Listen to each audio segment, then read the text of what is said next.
This is Remote Ruby. Have you any remote idea to the meaning of the word? Yo. Dang, my man's got some energy today. I'm juicing again. Oh, Lord. Is that a lemonade flavor monster? Yes, tea and lemonade. Yeah. You know how I knew that? How? It's the can was yellow. Yeah. It's either that I bet you'll never guess what flavor the pink one is. Pink lemonade. Yeah. Man, I am 2 for 2. It's going to be a good day. I was thinking, so we don't have Chris here today. What are all the takes that we have that Chris doesn't agree with that we could really drive home today? Let me think. There hasn't been something that Chris has said in a while that I've vehemently disagreed with. You, on the other hand. Yeah. Go ahead. Let's air it. I'm still thinking about STI. I'm over it. So what do you disagree with Chris about? I like Vimeo better. Over Wistia? I think he should stop uploading on YouTube. I think he hosts his actual Go Rails on Wistia. Oh, really? Can you just, We should all stop using Wistia. Do people just browse Vimeo? Yeah, I think so. I didn't realize that was a thing. I thought it was just a place you put a video on that you link someone to. No, I don't think so. Yeah. I guess I don't know how the internet works. Me neither. Well, I'm thinking, what do you disagree with Chris about? Oh, wait. I do know what I disagree with Chris about. The way he says I disagree. Query? What? The way he says query? Okay, well, that too. That every single time makes me laugh. Quarry. I'm like, I didn't know we were going to go mine rocks in the quarry. But yeah, so that's one. That's a big one. That's actually number one. Very much. Thank you for reminding me about that. Your face every time he says query. I'm really bad about hiding like my emotions. Yeah. Yes. Whenever he says query, I'm like, nah. So that's number one. Number two, I've never understood why he didn't like ViewComponent. And now that he's re-implemented his own version of it, I understand even less. I wish y'all could see Jason dying right now. It's okay, Jason, breathe. Oh, I respect it. I'm not saying I don't respect it. He knows way more about render in than either of us now. But yeah, ViewComponent, I started another project and I'm playing that game where I'm trying not to add a bunch of gems. And I tried not adding ViewComponent. And then after an hour, I was like, what a terrible decision, and put it back in. So. Yeah, I use it. But I mean, maybe that's just the way we think about building UIs differently because we build them from a more product focus. Maybe. We're on a bigger team where sharing resources makes a lot more sense. Yeah. You know what needs to take off?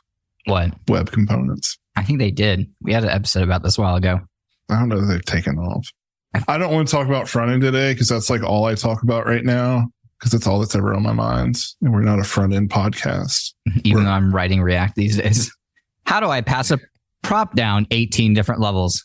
That's Andrew's current problem. Hey, baby. One-way data flow. How many times do I have to refresh this page for the data to actually refresh? I hate the internet. Me too. I started using, I call it Spina. I don't know if it's Spina. Yeah, I know what you're talking about. CMS for Rails. It's really good. It's really good. I was impressed. Historically, I mean, I just talked about trying to like avoid using gems. So I have historically avoided trying to use like kind of bigger engines like that. Yeah, me too. But it's really good. I wrote the Jobboardly website in Next.js, and I've been very disappointed in that just because that's not what I do. I don't work in those JavaScript heavy environments often. So I thought I could do it in Bridgetown, but I have somebody working with me on some marketing stuff for Jobboardly, and I thought they're going to need to edit stuff. I could have hooked up Next.js with a headless CMS, or I could have done a WordPress site, but I love myself more than that. Yeah. And so this is where I'm at. I'm building a Rails, I guess you consider a Rails app, but it's mostly just a Spina site. And it's great. We'll link to it, but basically you run this installer and then you can define the different sections a page has. You can define some pages that are not deletable. So like a home page comes out of the box. It's really good. I enjoy it so far and I'm excited to use it more. Yeah, you can use it with Bridgetown, by the way. Oh, that's cool. Yeah, that's how I first discovered it. How would you do that? They tell you how. I'm not going to read. I'm asking you to tell me. I haven't used it in a while because I haven't worked on my side project in a while, but their website is Bridgetown. Are we talking about two different things? Spinal CMS? I'm not talking about Spinal. You're talking about the other one. I think I knew which one you were talking about. I'll put the link in. Spinal. Yeah, without saying spinal though, right? I don't think so. I mean, maybe I have. I don't know. Who knows? This is the one I thought you were talking about. So Spinal would make more sense that it works with Bridgetown. Yes. It's like a static site CMS. Yeah, it's a static site CMS. Okay. Oh, this is cool. When you were talking about Next.js, I was like, okay, now I'm on board. This is the one I thought you were talking about in the very beginning, Spina. Yeah. Yeah, because anyway. You can even see, if you scroll down, we work with them a little bit. You can see Code Fund still on there as a list on a sponsor on Open Collective. Open Collective triggered. No, never mind. I shouldn't have said anything. But it's cool. I enjoy Spina. I think that's Bram, who works on that. Anyway, it's cool. They have a pro version. There's also, it's a different wheelhouse, but Maglev. Never heard of that one. Maglev. So it's a page builder for Rails. So think Podia site builder. Yeah. It's just like a Rails engine with similar functionality. Similar functionality? Similar functionality, yeah. Yeah. I've been working on our site builder. I don't want to build another site builder, nor even use another site builder ever again. You don't want to build another one? I thought we were going to... No, I'm just kidding. 3.0, baby. Yeah, we're going to build a whole new Podia 2. P2. It's interesting, though, for people who need to spin up some type of page builder, because it works in like sections and things like that. And that is not what I'm working on in my projects, is full-on page builders. I just need, well, there's other things I'm talking about, the marketing site, but for like Jobboardly, I just use Article.js, let you edit your content. The site builder looks really familiar. I mean, it looks, right? It looks so close. Yeah, I saw it. I did a double take when I first saw it. I was like, I did a double take too. I was like, wait. That's funny. Hey, great minds. I don't know that there's a way to build a site builder that doesn't look the same. That's true. They all do kind of look the same. They all, unless you're doing like inline editing. Right. So that's a whole nother beast. WordPress those on Rails. WPOR. Yeah, Whopper. I've been, what? Whopper. Hell. People already stopped listening, so we can continue to just cool. Perfect. Just talk about the government. Okay. Those are two tools that I haven't been working with Maglev. I just saw it, but Spina I've been working with. I've been enjoying. Let's see here. What else have I been toying around with? A lot of Tailwind. I don't want to talk about front end, but I've been using, there's a Figma component library called Untitled UI, and it's really good. I've had a copy for a while. I just started using it again, and I've been building blocks between view components, but also doing some like Tailwind config to make it match. And I forget how good Tailwind is at that. Not just the defaults it comes with, but letting you build your own kind of design system. I will go back and just read through the docs of Tailwind occasionally. So good. They are really good. And I recently rediscovered because I always edit the theme. And recently I've gotten even bigger about like what should be contained. Because now that you have all these arbitrary variants and stuff, it's like, where does it make sense to set some of these configuration options? I could just set it on the body, or for your markdown pros components, you could just set all those classes in line versus making the change in the config. So I've been kind of like toying with where is it more maintainable.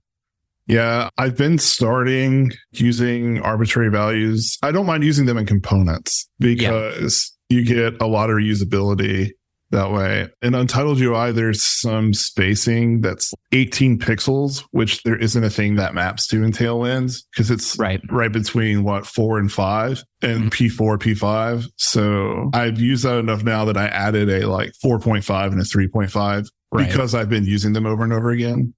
But something else I like as well is Untitled UI has kind of base textiles, which are mapped pretty well to the Tailwind ones, but they also have these display styles, which have different type of sizing and line height. And so I just added more textiles like display small, display medium, and then I can just use text display. It's so good. I love it so much. Yeah. The other thing, I add that to the config and it immediately shows up in the IntelliSense for Tailwind. Like it's so quick. It's so good. I love it. Yeah, it's very good. The IntelliSense alone is good. Yeah. It's so nice. Are we done? And that's it. That's it. I've been like in a whole different planet the past few weeks. I don't even know what's going on. I've been writing React. Yeah. So is that why you've been in a whole new planet? No, that's not why, but that's what I've been doing. I did make a mistake. Actually, this is a good one. You know how difficult it can be to arbitrarily flip on. Imagine this. I had to do this today or yesterday where we needed to run a data migration to change a column value from an old value to a new value based on some calculation we ran. But there were validations on that column that it had to be within a certain range. And we needed update we were making was changing it to be outside of that range. So we added a new validation and added conditions on it to say, if the feature flag is enabled, use this validation, otherwise use this validation.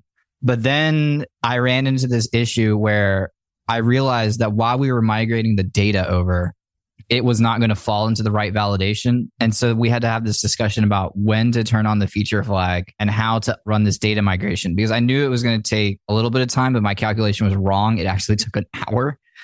So for like an hour, I was standing there looking at it, trying to make sure that any errors that came in validation wise related to this, we would catch. None did, actually.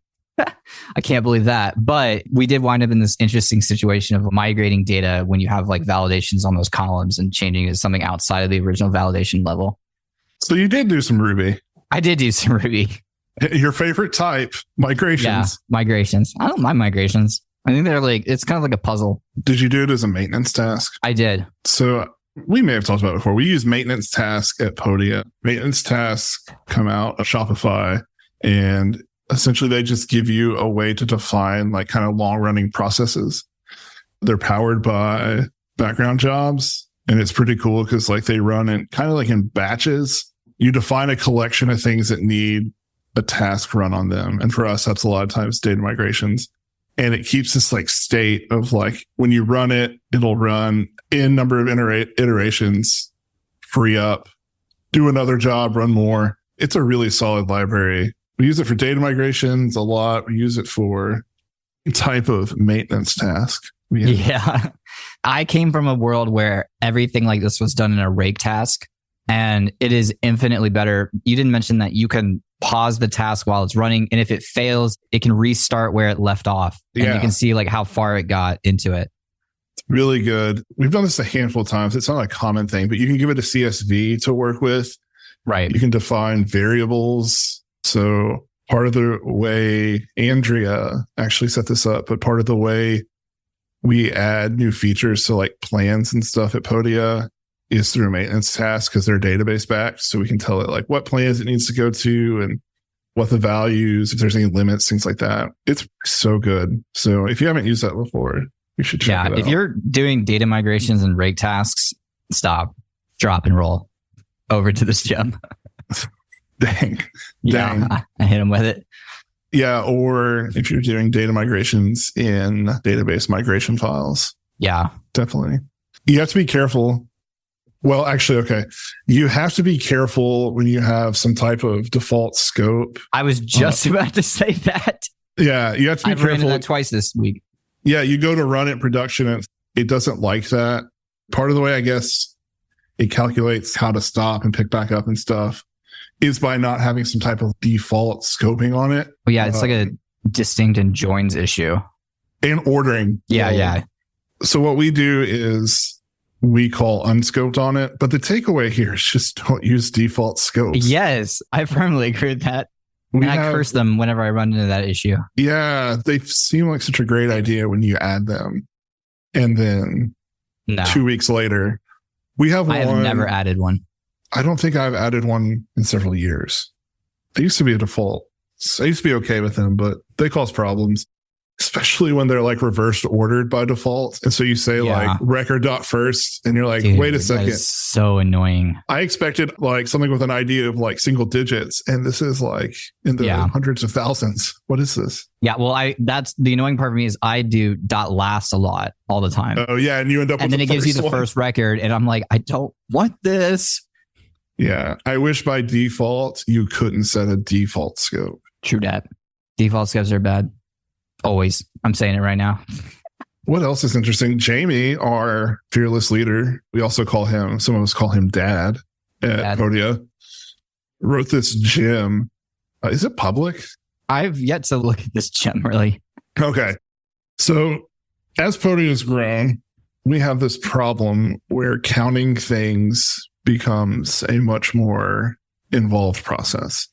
Mm-hmm. And you might think, well, just use counter cache, and you would be correct, except that as the company continues to grow even more, the things we need to count aren't as simple as like, I need to know how many of X association this one thing has. I need to know how many of X association with this set of requirements it has. And I might need 4 different variants of those requirements. And so it's a problem we've had for a while, especially like on our dashboards and stuff. We sum up numbers, like we do a lot of counting. And as it would turn out, that is inefficient sometimes. And so Jamie has been working on this for a while. Andrew just dropped the link, so it'll be in the show notes. But it says, hold on. It says under usage, you probably shouldn't use it right now unless you're the sort of person that checks if something is poisonous by licking it, or you're working at Podia where we are testing it in production. Thanks, Dad. Oh, I feel like I just got called out.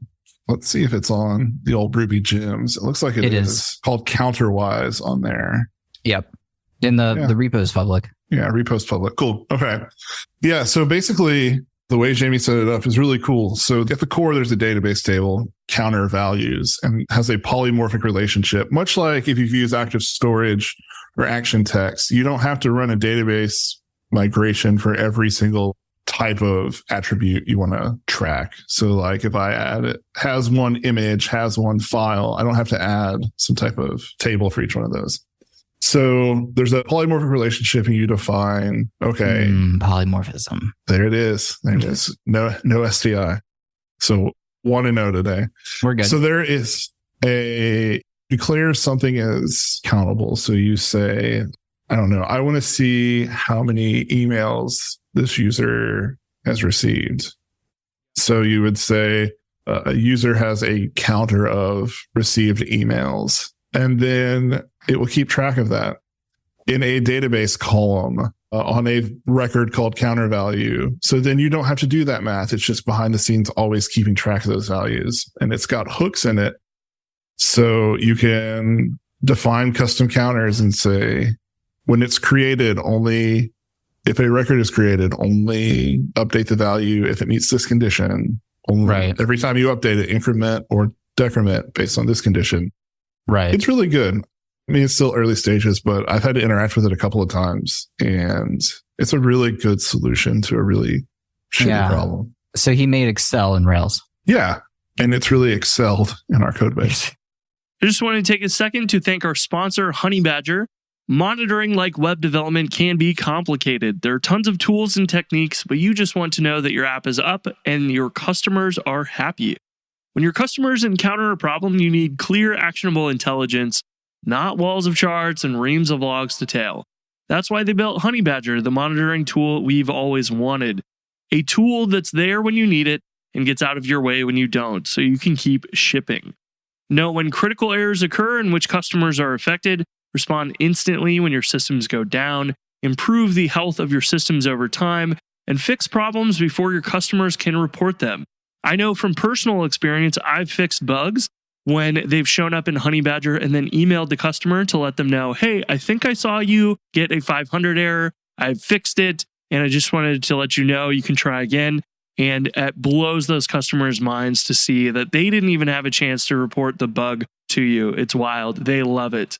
Honeybadger is the application health monitoring tool built for you, the developer who cares about a quality product and happy customers. Start monitoring today at honeybadger.io. It's free for small teams and setup takes as little as 5 minutes. Once again, that's honeybadger.io. I don't even, where are we even using this? We're using it for knowing the number of subscribers. There you go. So, because that I can think of reasons I would have used this in the past too. It's good. It's Yeah. very good. And it's cool because it's so easy to add one. That Jamie, he's a real genius, isn't he? He is. That. The other thing, or maybe the counter thing I forgot to mention, was that you need to, for anything that should trigger a change, you include a module counter changeable. And so, like, for the example of the user, you want to know how many emails they've received. That email message needs to basically broadcast. So that is the counter changeable. And that's what then the things that implement the counter listen to. It's cool. There's a link to if you want to check it out. Shout out, Dad. Shout out, Dad. He's always watching over us. With disgust. Yeah, making sure I wear a seatbelt. Shame. Yeah. I don't know if we were talking about it on here.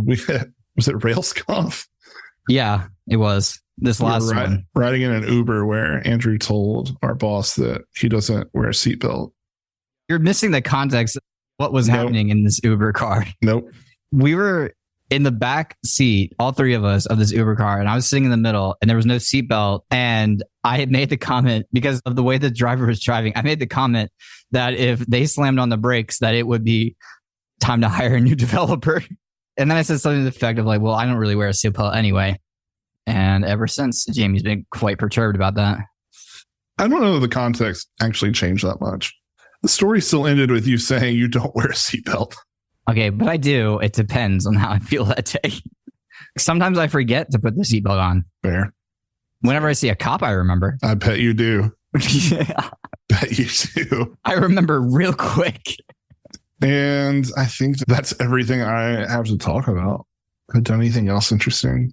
Never. Oh, What? I did have something. So I am trying to improve some email performance. So really, I guess email delivery performance. And to do that with certain notifications, we share them between like a person who sells on our platform and their customer will like share the same email, but based on who receives it, they should get a different link. Right. And so I've been trying to use email substitution for that this week. Email substitution. Data substitution. So we have stuff where you can replace first name, full name, stuff like that. So I'm trying to leverage that for the links. And I've been blaming Action Mailer for my woes this week, and I was wrong. Going through the 6 with my woes. Go with that. Why did Action Mailer hurt you? Why did you victimize Action Mailer?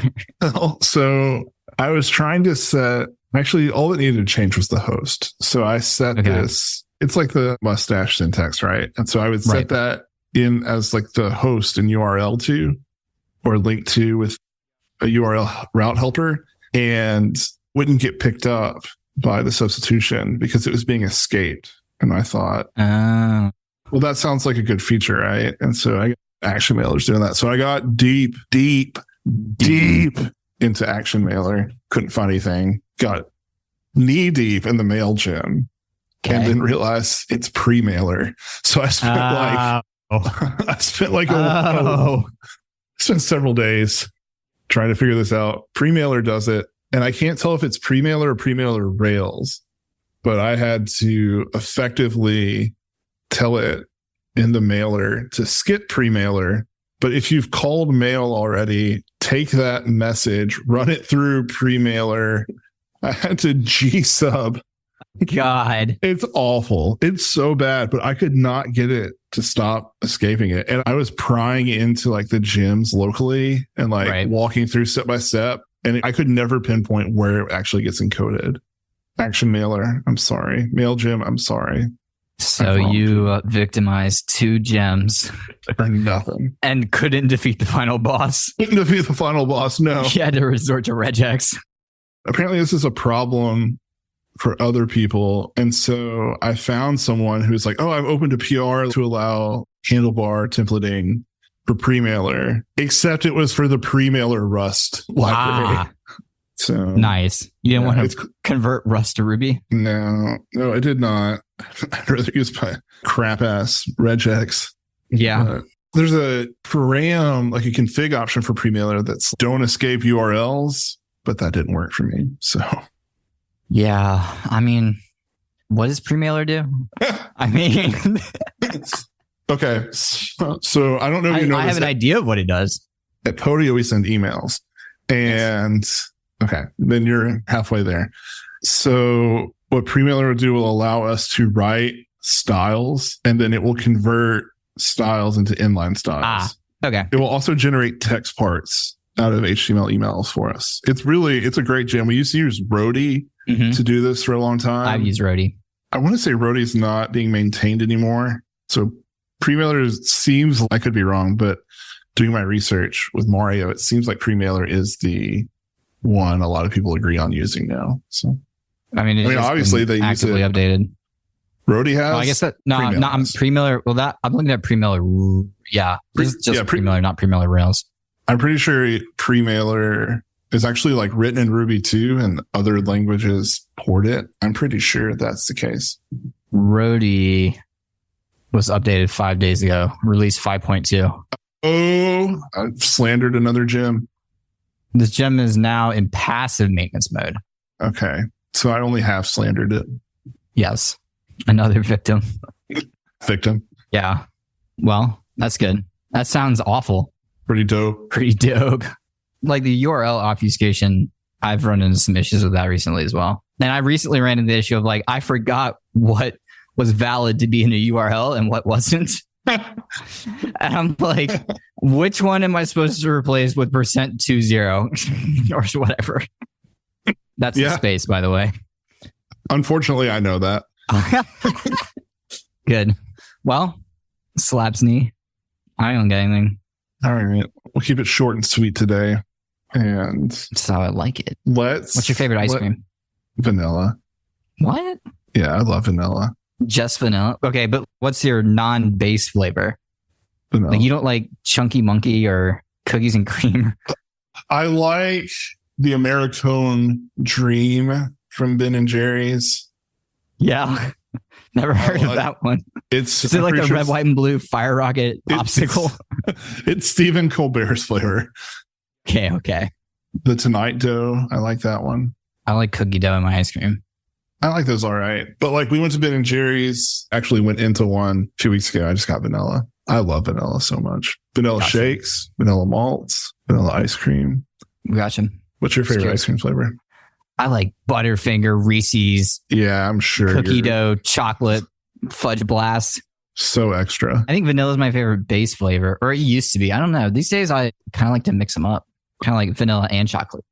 My favorite thing in the world is to combine vanilla and chocolate, but it's a certain ratio. And vanilla is a certain ratio. The dominant I agree. Ratio. More vanilla. Like we'll do brownies and ice cream. And I'm like, yeah, I'll take like a quarter of a brownie and like 3 scoops of ice cream. Yeah. Oh, brownies and ice cream sound good. Yeah. We've been buying the Costco mix brownies. It'll last you like forever.